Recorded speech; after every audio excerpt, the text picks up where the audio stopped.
Assalamualaikum warahmatullahi wabarakatuh. Halo para pendengar setia Cherry Mist, selamat datang kembali di malam yang gelap ini. Bersiaplah, karena kisah kali ini akan mengantarkan kalian ke dalam suasana yang akan membuat jantung kalian berdegup kencang. Malam ini, kita akan mendengarkan kisah mencekam tentang kisah suami istri yang tinggal di rumah dinas pintu air yang mengalami hal-hal mengerikan. Inilah kisah di rumah dinas pintu air sungai, teror mengerikan setiap malam. Pak Juna baru saja menerima tugas baru sebagai penjaga salah satu pintu air terbesar di Jakarta. Sebuah tanggung jawab berat yang mengharuskannya pindah ke rumah dinas yang disediakan oleh pihak bendungan. Namun, rumah dinas itu terletak di tempat yang aneh, tepat di tepi sungai besar, hanya beberapa meter dari pintu air yang terus-menerus menderu dengan aliran deras. Pak Juna tak punya pilihan, ia harus membawa serta istrinya untuk tinggal di sana. Saat mereka tiba, istrinya, Bu Sari, langsung merasakan kegelisahan yang tak bisa dijelaskan. Bukan hanya karena lokasi rumah yang terisolasi dan jauh dari peradaban, tetapi juga suara air sungai yang tak pernah berhenti mengalir deras. Seolah-olah mengingatkan bahwa mereka tak pernah benar-benar sendirian. Rumah dinas itu tua, kayunya sudah lapuk dimakan waktu. Cat di dinding luar sebagian besar terkelupas, meninggalkan warna abu-abu kusam yang dipenuhi lumut di beberapa sudut. Jendela-jendela kaca berderit setiap kali angin berhembus, dan pintu depan berbunyi pelan setiap kali dibuka, seolah-olah engselnya menjerit kesakitan. Hal yang paling aneh adalah letak kamar mandinya, yang berada di luar rumah, tepat di tepi sungai. Setiap kali membuka pintu kamar mandi, deru air sungai yang deras terdengar seperti bisikan misterius dari dasar aliran. Malam pertama di rumah itu, setelah lelah beres-beres barang, Pak Juna dan istrinya memutuskan untuk beristirahat lebih awal. Namun, ketenangan malam itu tak berlangsung lama. Saat mereka mulai terlelap, Bu Sari mendengar sesuatu, suara pelan dari arah sungai, seperti suara seorang perempuan menangis. Suara itu samar, tersamar di antara gemuruh air yang terus mengalir. Sekilas, ia mengira itu hanya halusinasi atau mungkin suara sungai yang berubah-ubah. Meski begitu, ada sesuatu dalam nada tangisan itu yang membuat bulu kuduknya merinding, seolah-olah ada yang sedang memohon dari dalam kegelapan malam. Dengan perasaan was-was, Bu Sari mencoba mengabaikan suara itu dan kembali berbaring. Mereka berpikir mungkin ini hanya karena kelelahan. Suara-suara aneh itu hanyalah imajinasi yang tercipta karena lingkungan baru yang asing. Pagi itu, Pak Juna bangun lebih awal dari biasanya. Udara dingin menyelimuti rumah dinas, dan suara gemuruh air sungai masih terdengar jelas. Seperti biasa, ia melangkah keluar untuk memeriksa ketinggian air di pintu air, sebuah tugas rutin yang kini terasa seperti kewajiban yang mencekam, apalagi setelah semalam mereka mendengar suara-suara aneh. Saat berdiri di tepi sungai, pandangannya tiba-tiba tertuju pada sesuatu yang tersangkut di jeruji besi pintu air. Benda itu terlihat kecil, namun cukup mencolok di antara derasnya aliran sungai. Rasa penasaran mendorong Pak Juna untuk mendekat, meski ada rasa tak nyaman yang mulai merayapi benaknya. Saat langkahnya semakin dekat, Jantungnya berdegup lebih kencang. Benda yang semula samar itu kini terlihat jelas, sesosok tubuh mungil, terjepit di antara jeruji besi. Tubuh itu kecil, seperti anak-anak. Pak Juna semakin mendekat, kengerian mulai menjalar ketika dia menyadari apa yang dilihatnya. Itu adalah jasad seorang anak kecil yang terbawa arus deras. Kulit anak itu membiru, menandakan betapa lama tubuhnya terendam di dalam air yang dingin. Pakaian anak itu masih menempel, tetapi sudah sobek di beberapa bagian, terseret-seret oleh arus yang kuat.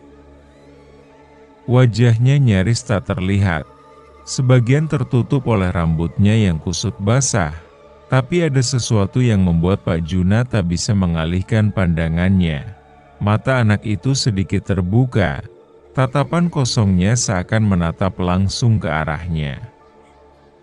Tubuh kecil itu kaku, tangan-tangan mungilnya terkulai tanpa daya, tersangkut pada jeruji seolah masih mencoba meraih sesuatu sebelum tenggelam.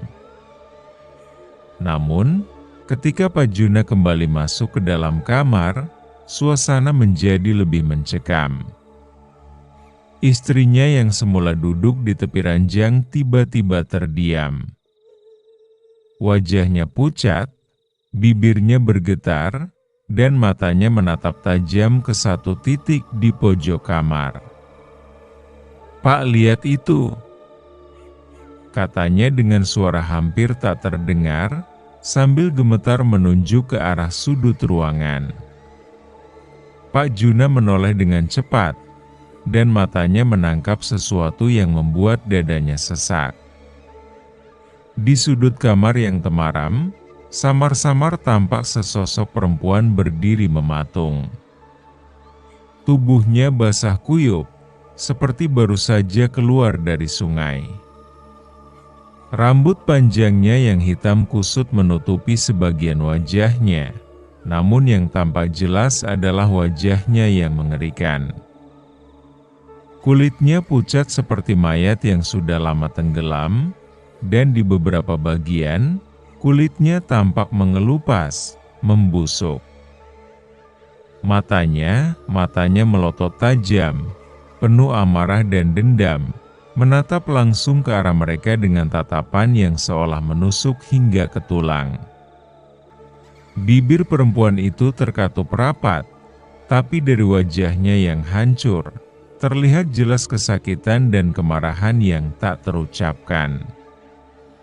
Tubuh Pak Juna membeku. Hawa dingin yang tiba-tiba menyelimuti ruangan membuatnya sulit bernapas. Sosok itu tak bergerak, namun kehadirannya membuat udara menjadi berat, seolah-olah seluruh ruangan penuh dengan aura kematian.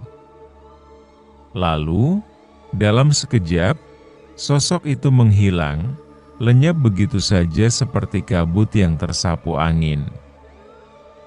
Tapi meninggalkan bekas kengerian yang membekukan tulang. Pak Juna dan istrinya hanya bisa terdiam, tubuh mereka menggigil. Hawa dingin yang menusuk masih terasa, seakan sosok itu masih mengintai dari balik bayangan.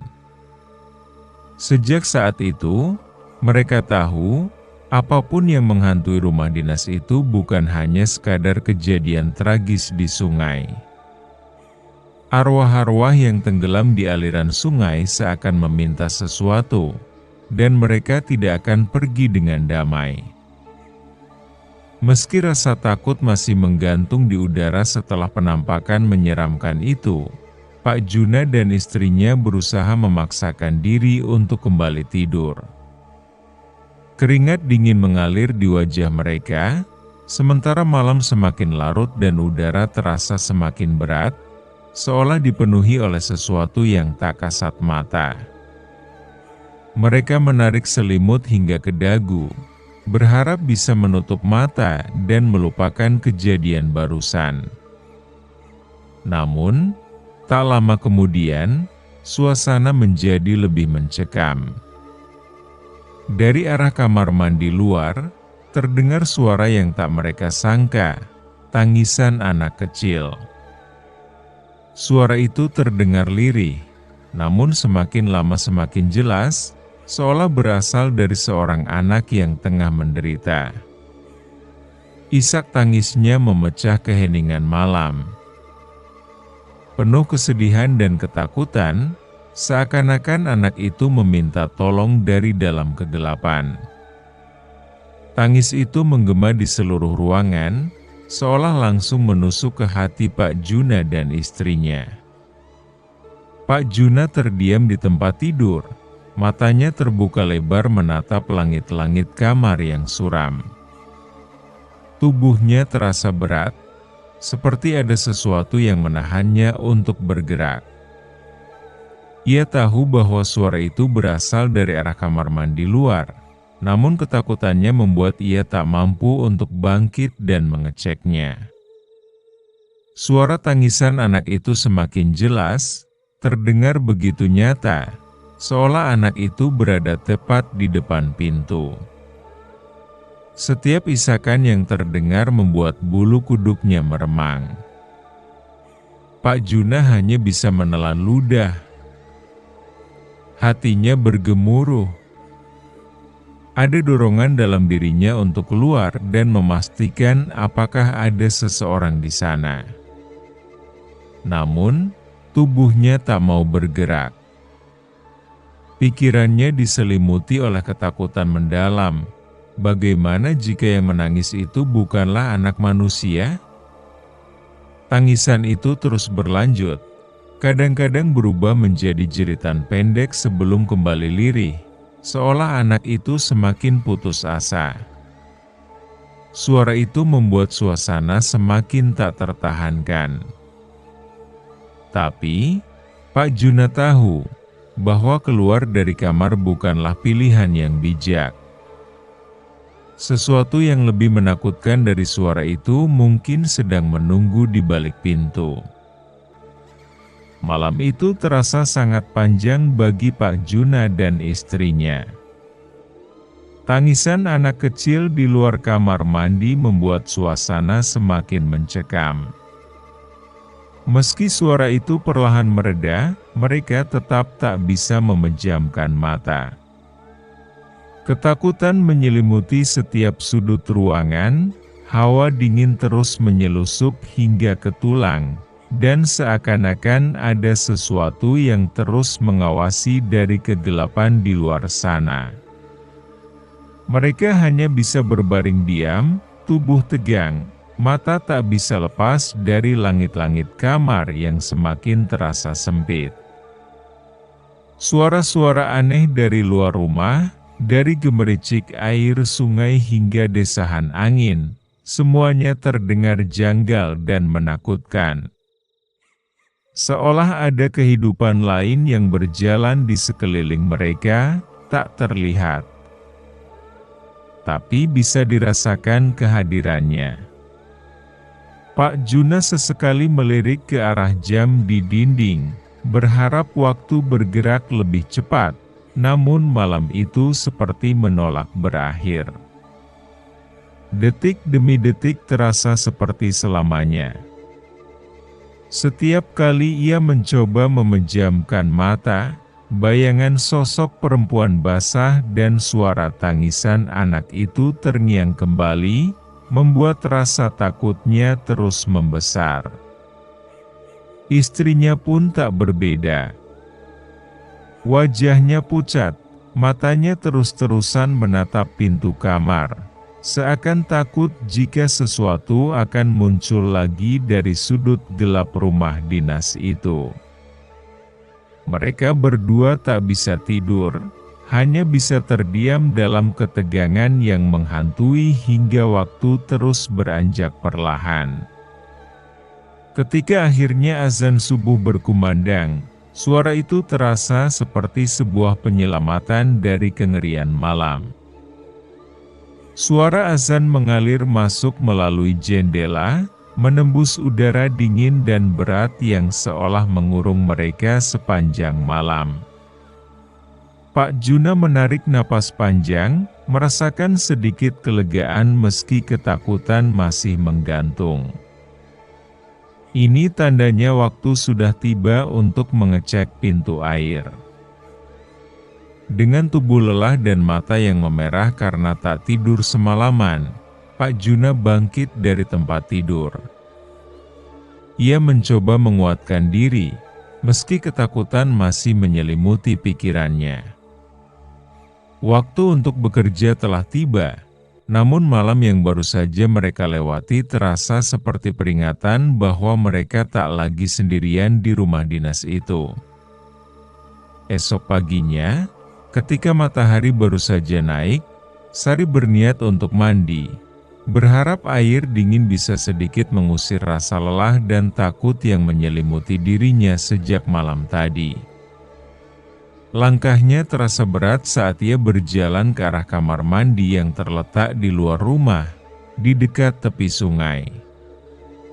Suara gemericik air masih terdengar jelas, seakan mengingatkan akan kejadian tragis di pintu air kemarin. Ketika Sari tiba di depan kamar mandi, ia melihat pintu kayu tua itu sedikit terbuka, berderit pelan seolah tertiup angin. Ia tidak berpikir aneh-aneh, mungkin pintu itu lupa tertutup rapat sejak kemarin. Dengan tangan gemetar, Sari mendorong pintu lebih lebar. Namun, detik berikutnya, hatinya terasa seperti berhenti berdetak. Di sela-sela pintu yang semakin terbuka, terlihat sesosok kecil duduk meringkuk di pojok kamar mandi yang lembab. Sosok itu seorang anak kecil, tubuhnya kedinginan, dengan kulit pucat membiru dan pakaian yang masih basah kuyup seolah baru saja ditarik dari sungai. Tangannya yang mungil terjulur, bergetar perlahan, seperti memohon sesuatu, seperti memohon pertolongan. Sari merasa tubuhnya membeku. Anak itu, wajahnya begitu familiar. Itu adalah anak yang jasadnya mereka temukan di pintu air kemarin. Tapi, bagaimana bisa dia ada di sini? Mata anak kecil itu menatap lurus ke arah Sari, kosong, seolah tak ada kehidupan di dalamnya. Namun, bibirnya bergerak perlahan, bergetar, seperti ingin berkata sesuatu. Sari memandangi mulut kecil itu yang akhirnya mengeluarkan suara lemah, hampir tak terdengar, namun begitu jelas di telinganya. "Tolong!" Kata itu keluar dengan getaran yang dingin, penuh dengan kepedihan yang menembus ke dalam hati Sari. Seolah-olah anak itu sedang terperangkap di antara dunia yang hidup dan dunia yang mati. Sesuatu yang tidak bisa Sari jelaskan, namun begitu nyata dan mengerikan. Angin dingin tiba-tiba berhembus dari arah sungai, membuat bulu kuduknya meremang. Sari terdiam membeku. Ketakutan yang tak bisa ia gambarkan kini menyelubungi seluruh tubuhnya. Sari langsung berteriak kencang, ketakutan merambat di seluruh tubuhnya. Tanpa berpikir panjang, ia berlari sekencang mungkin keluar dari kamar mandi, mencari suaminya. Napasnya tersengal-sengal saat ia menemukan Pak Juna yang tengah duduk di teras. Dengan wajah pucat dan tubuh gemetar, Sari langsung memeluknya erat, seakan-akan tak ingin melepaskan. Pak Juna terkejut melihat istrinya begitu ketakutan, wajah Sari terlihat pucat pasi, dan tubuhnya gemetar tak terkendali. "Ada apa, Bu?" tanya Pak Juna, berusaha menenangkan dengan suara pelan. Namun Sari hanya bisa menunjuk ke arah kamar mandi sambil berkata dengan terbata-bata, "Anak itu di kamar mandi. Dia ada di sana." Mendengar penuturan istrinya, Pak Juna mencoba tetap tenang meski dalam hatinya ada kecemasan yang mulai muncul. Ia menggenggam tangan Sari, berusaha menenangkannya. "Ayo, kita lihat bersama-sama," katanya lembut, mencoba meyakinkan istrinya bahwa mungkin saja itu hanya halusinasi karena kelelahan. Dengan langkah berat dan hati yang was-was, Pak Juna mengajak Sari menuju kamar mandi. Perlahan, ia mendorong pintu yang tadi masih sedikit terbuka. Tapi, anehnya, sosok anak kecil yang tadi dilihat Sari sudah tak ada lagi. Kamar mandi itu kosong, tak ada siapapun di sana. Hanya suasana dingin dan lembab yang tersisa, serta aroma samar tanah basah yang bercampur dengan gemericik air sungai di kejauhan. Sari berdiri terpaku di ambang pintu, masih tak percaya dengan apa yang ia alami. Pak Juna menoleh ke arah istrinya, mencoba meyakinkannya lagi. "Lihat, Bu, tidak ada apa-apa," ujarnya sambil menggenggam bahu Sari dengan lembut. Namun, jauh di dalam hatinya, Pak Juna merasakan ada sesuatu yang tidak beres. Meskipun sosok itu menghilang, hawa dingin yang mencekam tetap terasa, seolah-olah mereka sedang diawasi dari balik kegelapan yang tak kasat mata. Malam-malam berikutnya berubah menjadi mimpi buruk yang nyata bagi Pak Juna dan istrinya. Setiap kali matahari tenggelam, suasana di rumah dinas itu seakan berubah drastis. Bukan hanya suara gemuruh air yang menderu deras, tapi kini terdengar seperti suara jeritan penuh kesakitan. Seperti banyak jiwa yang tenggelam dan minta diselamatkan. Jeritan-jeritan itu mengisi udara, merayap di setiap sudut rumah, membawa hawa dingin yang menusuk hingga ke tulang. Pak Juna dan istrinya tidak lagi bisa tidur dengan tenang. Sosok perempuan dengan tubuh hancur kerap muncul di lorong gelap. Rambutnya yang panjang dan basah menempel di wajah pucatnya, sementara dari mulutnya keluar suara rintihan yang menyayat. Sementara itu, anak kecil yang pernah mereka temukan di sungai terus menampakkan diri, kini dengan wajah lebih jelas, penuh luka dan kebiruan akibat air dingin yang membekukan tubuh mungilnya. Anak itu berdiri di pojok kamar, matanya kosong, menatap mereka dengan tatapan penuh permohonan. Setiap kali sosok itu muncul, udara menjadi begitu berat, seolah-olah mereka sedang diseret ke dasar sungai bersama arwah-arwah yang terjebak di dalamnya. Pak Juna dan istrinya tahu, ada sesuatu yang mengerikan di tempat ini, sesuatu yang jauh lebih besar dari sekadar penampakan. Rumah dinas itu bukanlah sekadar bangunan tua di tepi sungai, melainkan gerbang menuju dunia kegelapan yang tak bisa mereka pahami. Sungai di samping rumah itu seakan menjadi penjara bagi jiwa-jiwa yang tak tenang. Arwah korban-korban tenggelam yang seolah menuntut untuk ditemukan, untuk diberi keadilan. Semakin hari, teror yang mereka alami semakin tak tertahankan. Setiap malam, suara-suara itu semakin keras, penampakan semakin jelas, dan hawa dingin yang merambat di seluruh rumah semakin pekat. Mereka tahu bahwa mereka tidak bisa bertahan lebih lama. Pak Juna dan istrinya akhirnya sepakat. Mereka harus meninggalkan rumah dinas itu secepat mungkin, sebelum sesuatu yang lebih mengerikan terjadi. Namun, di balik niat itu, ada satu pertanyaan yang terus menghantui pikiran mereka. Apakah mereka akan benar-benar bisa keluar dari tempat itu dengan selamat? Atau rumah dinas itu akan menelan mereka? Seperti banyak korban lain yang terjebak di sungai di bawahnya. Terima kasih telah mendengarkan cerita di Rumah Dinas Pintu Air Sungai. Teror mengerikan setiap malam bersama Cherry Mist. Kami harap kisah ini memberikan pengalaman mendebarkan bagi kalian semua. Ingatlah, malam tidak pernah benar-benar sepi. Selalu ada sesuatu yang tak terduga menunggu.